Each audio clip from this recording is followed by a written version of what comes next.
또 성경의 족장 시기와 일치하기 때문에 매우 흥미롭습니다. 얼마나 가나안을 배척했는지. 그렇기 때문에 아브라함은 아마 덕빌의 도끼를 가나안 사람의 의복 문화와 성경의 의복 문화가 많이 겹치는 것을 볼 수가 있습니다.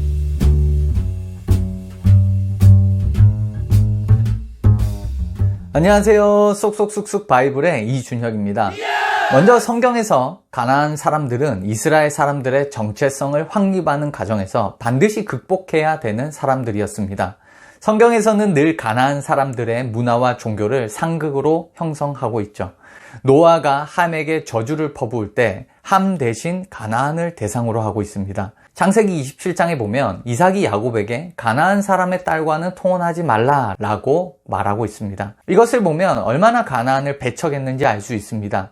가나안을 배척하는 모습을 강조한 것은 뒤집어 생각하면 그만큼 이스라엘에게 종교와 문화적으로 큰 영향을 주었다라고 볼 수 있고, 그런 흔적이 성경 곳곳에서 볼 수가 있습니다.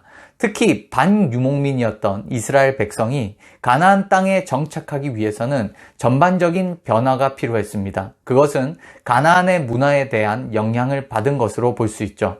특히 종교와 언어에서 영향을 많이 받았는데 우가릿에서 발견된 기록물은 그것을 잘 설명해 주고 있습니다.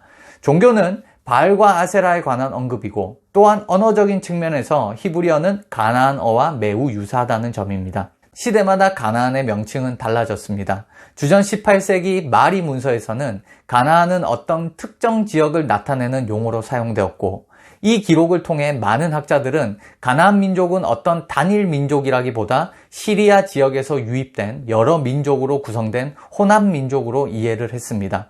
또 15세기 누지 문서에는 가나안은 페니키아 해안 지역을 나타내는 용어로 사용되어지고 있습니다.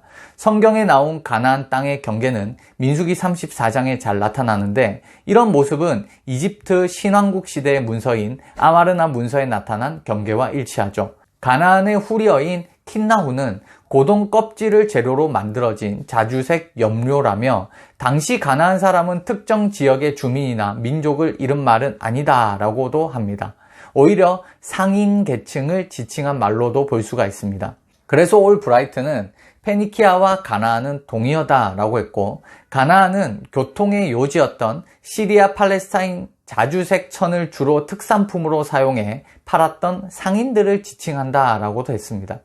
가나안 민족의 기원은 사실 불분명하나 마리 문서에서 보듯이 단일 민족이 아니라 여러 민족으로 구성된 혼합 민족으로 우리는 이해할 수 있을 것 같습니다.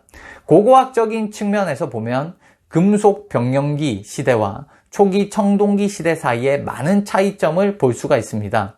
고고학자 마자르에 의하면 초기 청동기 시대는 주거의 형태, 인구의 규모, 밀도, 농업의 기술, 상업, 관계 등에 있어서 큰 차이점을 나타내고 있기 때문에 이 시기에 시리아, 메소포타미아, 아나톨리아에서 유입된 새로운 문화가 가나안 문화와 혼합되었다라고 보기도 합니다. 가나안 문화를 가장 잘 드러내는 시기는 주전 2000년대 중기 청동기 시대입니다.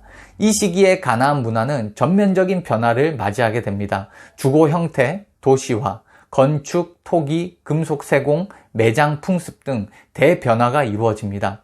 이것에 대해 대부분 학자들은 아모리인의 등장으로 이해하고 있죠. 중기청동기 시대는 중기청동기 2A와 2BC로 나누어집니다. 이 시기는 바로 성경의 족장 시기와 일치하기 때문에 매우 흥미롭습니다. 이 시기 축성에서 독특하게 등장하는 것은 도시 주변을 흙으로 성벽을 쌓는 것입니다. 거대한 규모로 이 흙 성벽은 그 지역의 지형을 바꾸어 놓았습니다. 따라서 이러한 거대한 구조물을 건설하기 위해서는 많은 인력을 동원할 중앙정부가 필요하겠죠. 흙 성벽을 쌓는 것은 보편적이지는 않았으나 중기청동기 2B에는 매우 보편적인 형태로 나타나고 있습니다. 3m에서 4m 넓이의 성벽을 쌓는 경우를 많이 볼 수가 있는데요. 성문으로는 무기또와 악고에 대한 발굴로 알 수가 있습니다. 두 곳의 성문은 모두 복도를 따라서 접근하게 되었고, 토기들도 특징적인데 빨리 돌아가는 물레의 발견으로 새롭고 정교한 모양의 많은 토기를 생산하였습니다.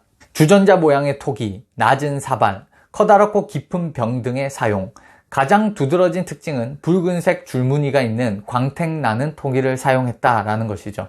이러한 토기는 시리아에서도 발견되는데 시리아 가나안 땅 지역의 채색 토기 전통은 이집트의 수도였던 아바리스에도 영향을 주었습니다. 중기 청동기 2A 시대에는 청동 대신에 구리를 사용했습니다. 청동은 구리의 주석을 5에서 10% 섞은 합금으로 순수한 구리보다는 단단합니다. 이것은 무역을 했다는 증거가 되기도 하죠.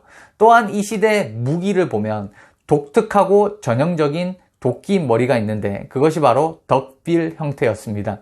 두 개의 타원형 원과 손잡이를 위한 잘로 구상되어 있죠. 아브라함은 중기 청동기 2A에 속하는 사람이기 때문에 그 당시 무기는 전형적인 도끼머리, 덕빌, 이 덕빌의 모양의 도끼를 사용했을 것입니다. 그렇기 때문에 아브라함은 아마 덕빌의 도끼를 사용하고 전쟁을 했을 가능성이 많습니다. 중기청동기 제2기 BC 시대를 살펴보도록 하겠습니다.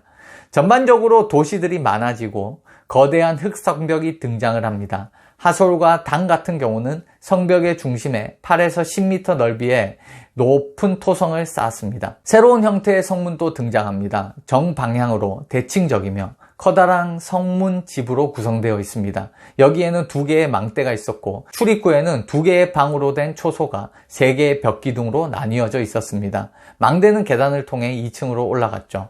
이런 형태는 단에 아브라함 시대 성문을 보면 알 수가 있고 또 하솔, 무기토, 세겜, 게셀, 베세메스 등에서 발견되었습니다. 공공 건물은 대부분 큰 규모였던 것으로 추측됩니다. 주춧돌 위에 진흙으로 만들고 방수 처리된 벽돌로 건물을 지었습니다. 포장된 도로가 있었고 광장이 있었습니다. 이런 것은 중앙정부에 의해서 만들어졌음을 보여줍니다. 무기는 덕빌 도끼는 사라지게 되고 새로운 타입의 좁고 작은 도끼가 등장하고 이 브론즈 단검도 등장하게 됩니다. 이 시기 언어도 프로토 가나안으로 알려진 알파벳 시스템이 발전하였습니다. 가나안 땅에는 도시 문화가 번영했고 또 유목민 집단들이 도시 사이에 살고 있었다고 볼 수가 있습니다. 성경의 시기로 본다면 야곱 이야기가 이 시기에 일어났고 또 요셉은 힉소스 시대에 이집트에서 높은 지위에 올랐을 것입니다. 족장 시기에 나타난 도시들은 이 시기 동안 정복되어졌고 요새화되어졌습니다. 특히 세겜과 베델, 예루살렘, 헤브론이 그렇습니다. 마리 문서에서 사회 구조나 이 시기의 문화에 대해서 제공해 주고 있는데 창세기에 묘사되어진 간습과도 굉장히 흡사합니다.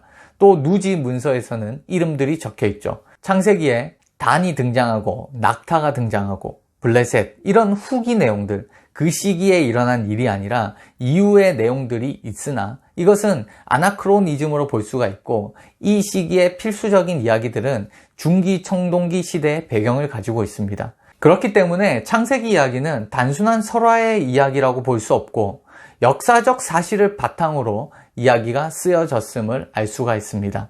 가나안은 다신교 종교였습니다. 엘, 바알, 아스타롯, 다간, 호론 등의 신을 섬겼습니다.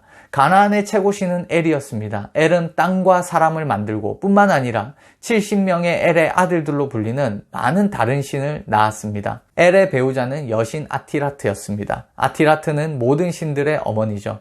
이 이름은 하토르 머리 장식을 쓰는 이집트 누드 신과 관계되어 등장합니다. 또한 바알 신이 있는데 바알이 실제적으로 이 가나안 땅의 실세 중에 실세였습니다. 바알은 비를 가져오고 또 천둥의 신이었습니다. 우가립 문헌에는 구름을 탄 자라고 불리게 되죠. 바알 이야기의 사이클도 굉장히 중요한데 첫 번째는 바알과 바다의 신 얌의 대결이고 두 번째는 바알의 승리로 인해 바알이 왕궁과 신전을 건축합니다. 세 번째는 바알이 죽음의 신 모트의 갈등으로 인해서 죽었다가 다시 살아나는 이야기입니다. 바알이 죽을 때는 건기가 되고 살아날 때는 우기가 되는 일련의 사이클을 나타내주고 있죠. 바알의 거주지는 짜폰산으로 등장하고 바알의 아내는 아나트, 또 우가립 문헌의 바알의 배우자로 묘사되는 여신은 아스타르테입니다. 다곤도 등장하는데 우가립 문헌에서는 바알의 아버지로 등장하죠. 바알은 엘의 손자가 되는 것입니다. 다곤의 이름은 그가 곡식의 신임을 말해주고 후에 블레셋 사람들에 의해서 숭배되기도 합니다. 우가립 문헌에 의하면 가나안은 굉장히 다양한 신들을 섬겼습니다. 또한 그들은 제사 제의를 중심으로 신앙생활을 했고 양과 염소와 소 등의 가축을 번제로 드리고 옷이나 곡식, 기금속도 제물로 바쳤습니다. 또한 가나안 사람의 의복 문화와 성경의 의복 문화가 많이 겹치는 것을 볼 수가 있습니다. 남자가 여자에게 옷자락을 덮어주는 것은 청혼을 의미했습니다. 그것이 바로 룻기 3장에도 등장하죠. 뿐만 아니라 옷자락을 잡는 것은 자비를 구하는 것을 의미했습니다. 성경에는 스가랴서 8장에도 이런 모습을 볼 수가 있습니다. 벌거벗은 자에게 옷을 입히는 것은 은혜를 입히는 것을 의미하는데 이런 모습이 창세기 3장에도 등장하죠. 또 은혜를 베풀 때 비싼 옷을 입히면 제일 큰 은혜인데 이스라엘에서 쿠톤의 파심이 제일 비싼 옷이고 이 옷을 입는 사람은 제사장 의복, 결혼 안 한 처녀, 공주의 의복, 그리고 또 야곱이 요셉에게 지어 입힌 의복이 그렇습니다. 이렇듯 가나안의 종교와 문화는 전반적으로 이스라엘에게 영향을 주었음을 우리는 알 수가 있습니다. 감사합니다.